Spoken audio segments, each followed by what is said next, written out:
Oke, lanjut. Mulai, Mi. Sung.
Baik, selanjutnya yaitu klasifikasi risiko berdasarkan sifat. Yang pertama yaitu risiko spekulatif atau speculative risk, yaitu potensi keuntungan atau kerugian, contohnya investasi saham. Kemudian kedua, risiko murni. Risiko murni ialah hanya potensi kerugian atau tidak ada kerugian, contohnya kebakaran. Kemudian yang ketiga yaitu risiko fundamental. Risiko fundamental yaitu disebabkan faktor di luar kendali individu, dampaknya luas, contohnya perubahan kebijakan pemerintah. Selanjutnya itu risiko khusus. Risiko khusus disebabkan oleh kejadian spesifik, dampak lokal atau terbatas, contohnya kerusakan mesin pabrik. Kemudian yang selanjutnya yaitu risiko sistematis. Sistematis melekat pada seluruh pasar sistem, tidak dapat dihindari atau didiversifikasi. Yang terakhir yaitu risiko tidak sistematis. Spesifik untuk perusahaan atau industri dapat dikurangi melalui diversifikasi. Contohnya merekrut karyawan di satu perusahaan. Selanjutnya yaitu masih terkait klasifikasi risiko, yaitu risiko strategis. Keputusan atau kegagalan manajemen dalam menetapkan atau melaksanakan arah jangka panjang. Contohnya gagal mengantisipasi tren pasar atau persaingan ketat. Selanjutnya itu risiko personal. Risiko personal ini kegagalan proses internal, sistem manusia atau peristiwa eksternal. Contohnya kesalahan manusia, sistem IT atau gangguan rantai pasokan. Kemudian risiko finansial. Risiko finansial ini ialah fluktuasi pasar, masalah likuiditas, pengelolaan keuangan buruk. Contohnya perubahan suku bunga, fluktuasi nilai tukar, risiko kredit. Kemudian selanjutnya itu risiko kepatuhan atau compliance risk, yaitu kegagalan mematuhi hukum, regulasi, standar internal, kode etik. Contohnya seperti pelanggaran peraturan lingkungan, sanksi anti pencucian uang. Kemudian selanjutnya risiko reputasi. Risiko reputasi ialah persepsi negatif publik atau pemangku kepentingan. Contohnya skandal etika, kualitas produk buruk, dan kebocoran data.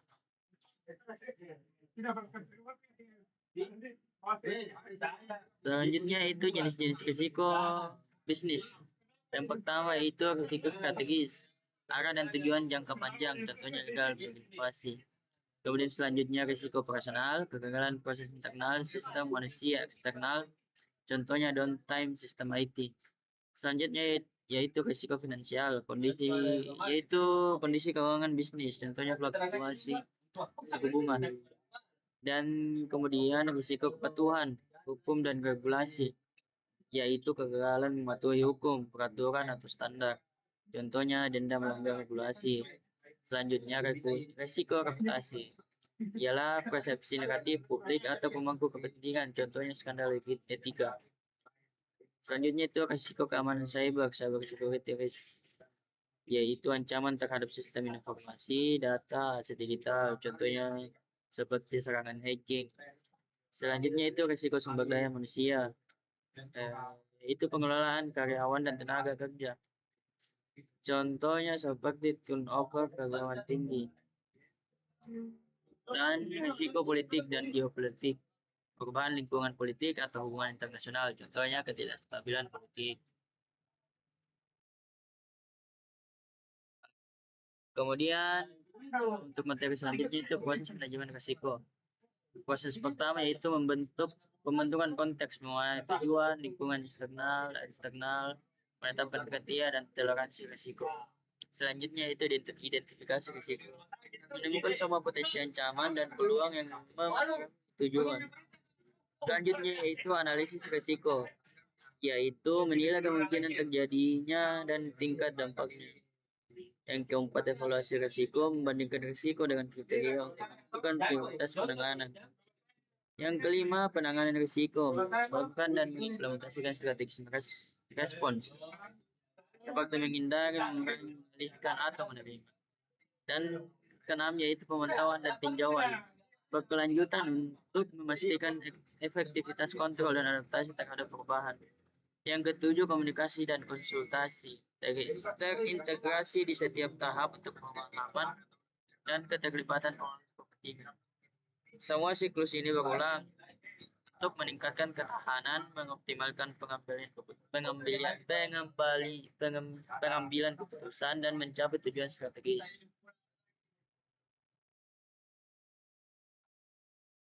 Kemudian kerangka kerja manajemen risiko. Kerangka kerja manajemen risiko ialah struktur yang memandu organisasi dalam mengelola risiko, mengintegrasikannya ke dalam tata kelola, strategis, dan operasional. Salah satu contohnya yaitu ISO 31000,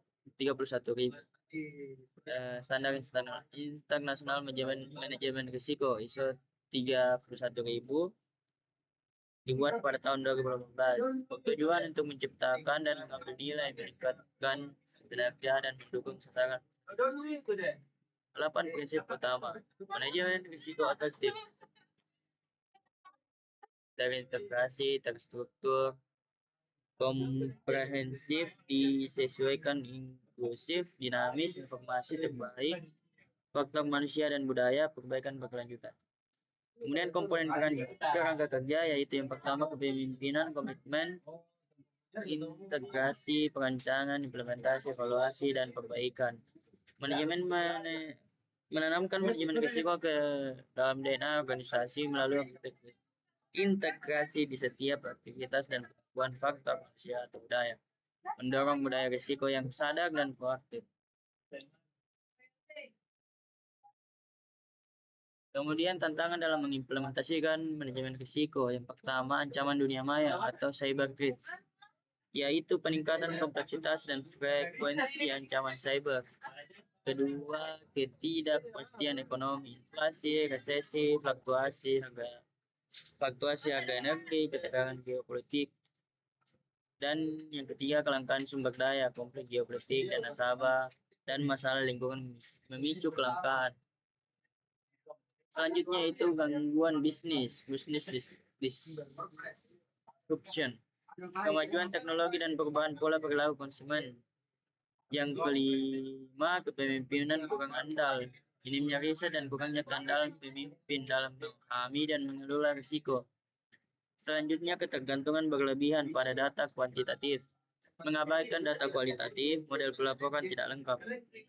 Selanjutnya, budaya perusahaan yang disfungsi, konflik kepentingan, target tidak realistis, ketidakseimbangan tanggung jawab. Dan selanjutnya, data tidak bisa diakses real time, menghambat pengambilan keputusan yang cepat dan responsif. Dan yang terakhir yaitu kaitan tantangan eksternal diperparah oleh kelemahan internal organisasi menurut pendekatan holistik. Kemudian solusi dan adaptasi. Yang pertama, menerapkan strategi manajemen risiko proaktif, mengantisipasi dan merencanakan respon. Yang kedua, pemanfaatan teknologi seperti meningkatkan efisiensi dan efektivitas, mengumpulkan data akurat dan real time, analisis risiko efisien dan responsif, peningkatan pengawasan dan deteksi dini, komunikasi efektif, dan yang terakhir, manajemen dokumen dan laporan efektif. Selanjutnya, peningkatan fokus pada risiko strategis, geopolitik, disrupsi teknologi, pesaing non-tradisional. Kemudian memperbarui 3 lini pertahanan bertanggung jawab lebih pada unit bisnis, memperjelas peran ini kedua. Kemudian yang keempat, menetapkan program perilaku dan budaya formal, membangun kepercayaan pelanggan, memperkuat budaya sadar risiko. 6. Meningkatkan kemampuan manajemen risiko, mengatasi risiko non keuangan baru dan tantangan kebijakan. Yang ketujuh, mengelola modal dan likuiditas secara strategis, membuat tata kelola, meningkatkan keputusan. Dan yang terakhir, integrasi teknologi dan budaya. Teknologi adalah enabler, budaya adalah penggerak utama. Efektivitas teknologi optimal dengan fondasi budaya kuat. Baik, selanjutnya saya kembalikan ke moderator.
Iya,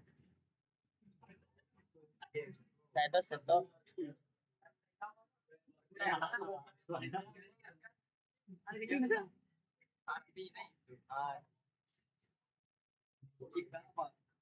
Yo, oke.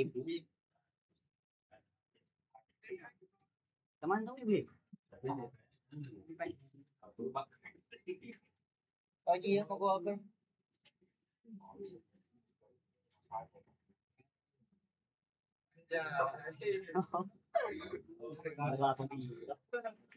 Itu sama.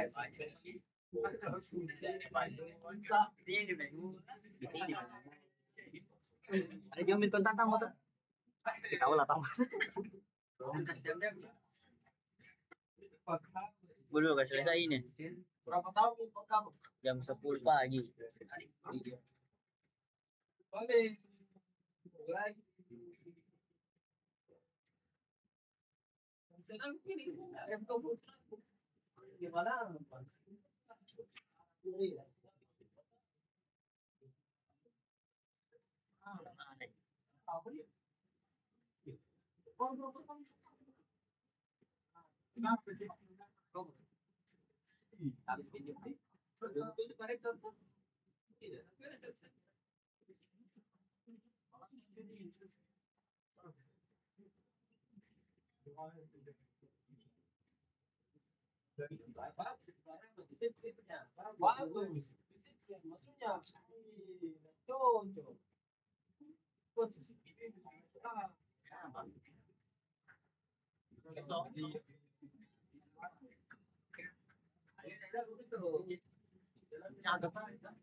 Waalaikumsalam warahmatullahi wabarakatuh. Oke.